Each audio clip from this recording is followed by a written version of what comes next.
Dan kita berharap cita-cita Pak Prabowo pertumbuhan ekonomi hingga 8% terwujud dalam waktu yang secepat-cepatnya. Amin. Mohon maaf Pak Prabowo, saya sapa beberapa hal supaya Pak Prabowo ingat, karena beliau di Bali menunggu kehadiran Pak Prabowo tapi tidak sempat hadir. Saat muktamar di Bali, beliau sangat berharap bisa bertemu misalnya Al-Mukarram Kiai Marzuki Mustamar, Al-Mukarram Kiai Syihab, Al-Mukarram Kiai Badawi, Al-Mukarram Kiai Arifin Junaidi, Al-Mukarram yang memimpin doa Kiai Kafabe, ulama yang tidak bisa saya sebutkan satu persatu, seluruh jajaran Dewan Syuro, DPP PKB yang saya muliakan, seluruh jajaran Dewan Tanfid yang saya banggakan, para wakil ketua umum, sekjen, dan seluruh jajaran. Wakil ketua umum Pak Prabowo, saya perlu sampaikan sedikit, ada tambahan wakil ketua umum tenaga lama tapi baru, yaitu Pak Rusdi Kirana. Pak Rusdi Kirana kita jadikan wakil ketua MPR karena Pak Rusdi itu di PKB itu terkenal sebagai jembatan Republik Indonesia.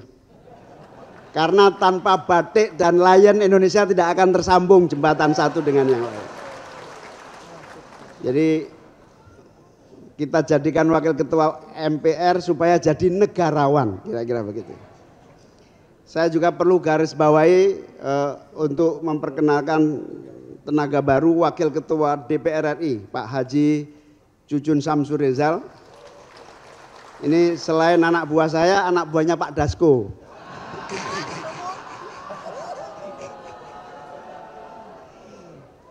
Baru tahu ya? Enggak. Yang saya banggakan para ketua DPW se-Indonesia, yang saya banggakan para ketua DPC se-Indonesia, yang saya banggakan para pimpinan DPRD Provinsi se-Indonesia, pimpinan DPRD Kabupaten Kota se-Indonesia, ketua-ketua fraksi yang saya banggakan di seluruh Indonesia. Tentu terima kasih atas kehadirannya, pada datang ke sini bayar sendiri, cari hotel sendiri. Saya tahu aspirasinya hanya satu, Bapak DPRD ini mohon diperhatikan nasibnya. Jadi DPRD ini sangat bersemangat ketika dapat kabar Bapak Presiden terpilih akan hadir. Salah satu yang membuat mereka semangat, siapa tahu nasib menjadi lebih baik. Zaman DPRD, zaman Presiden Pak SBY, DPRD ini istilahnya masih lumayan lah, ada banyak biaya transport. Namanya lumsum. Tapi sudah 7 tahun ini hilang lumsum dari peredaran. Jadi sebetulnya sudah lama mau demo, Pak. Sudah lama mau demo, tapi nggak jadi karena hakim-hakim lebih dulu demonya dibanding mereka.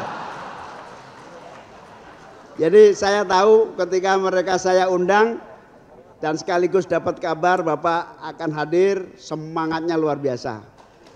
Karena jadi ketika saya mengajak salah satu anggota DPRD ke satu agenda rapat koordinasi nasional ini adalah agar legislatif eksekutif di daerah berkontribusi seperti masa lalu, berkontribusi pertumbuhan ekonomi nasional dari kekuatan ekonomi daerah.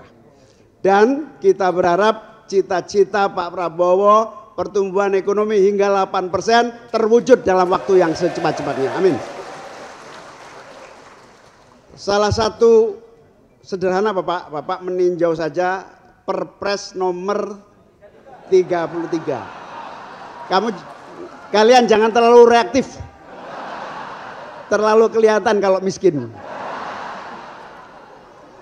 Jadi peninjauan terhadap PP 33 yang memungkinkan tugas-tugas DPRD bisa berjalan dengan optimal karena rata-rata APBD kita juga mampu menjadi dan menyangga seluruh tugas-tugas DPRD. Jadi saya mohon betul Bapak, kehadiran Bapak ini kami menitipkan teman-teman saya, kalau saya sih DPR RI lebih aman ya dulu.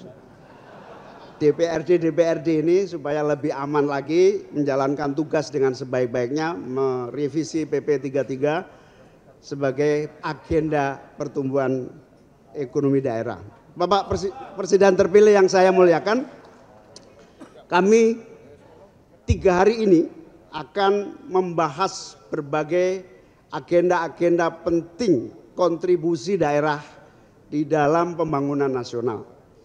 Kami meyakini sepenuhnya kami punya kesempatan dan punya kewenangan yang sangat relevan untuk berkontribusi di dalam mendongkrak dan menggerakkan ekonomi dan pembangunan nasional.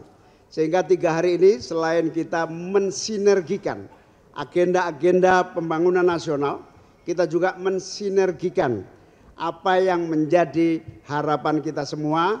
Insya Allah presiden baru, harapan baru, kemajuan dan pertumbuhan ekonomi di masa yang akan datang. Selama 3 hari ini Bapak Prabowo yang saya muliakan, teman-teman DPRD ini juga bersinergi dengan berbagai kelembagaan nasional. Kami juga minta Bappenas, minta Menteri Keuangan, minta berbagai eselon 1 yang relevan untuk kita ajak bicara sinergi antara kebijakan nasional dengan kebijakan daerah. Ada 3 aspek yang penting Bapak. Yang pertama, ketika Gus Dur jadi presiden, dibentuklah namanya Kementerian Otonomi Daerah. Lalu daerah muncul sebagai kekuatan baru, muncul pemimpin-pemimpin baru karena otonomi yang penuh. Pada pemerintahan Pak SBY, dievaluasi karena apa? Karena pemimpin daerah menjadi raja-raja baru. Raja-raja baru. Tapi itu dampak negatif dari kewenangan berlebih atau kewenangan yang bagus yang diberikan kepada daerah. Lalu revisi mulai dilakukan dan kemudian mulai terjadi sentralisasi. Tapi nilai positif dari otonomi daerah itu apa? 3 hal. Yang pertama, kontribusi pertumbuhan ekonomi sangat bagus. Pertumbuhan bisa sampai 7%. Yang kedua, penyerapan anggaran sangat efektif. Yang ketiga, mereka sangat kreatif dalam membangun agenda-agenda pembangunan di level masing-masing.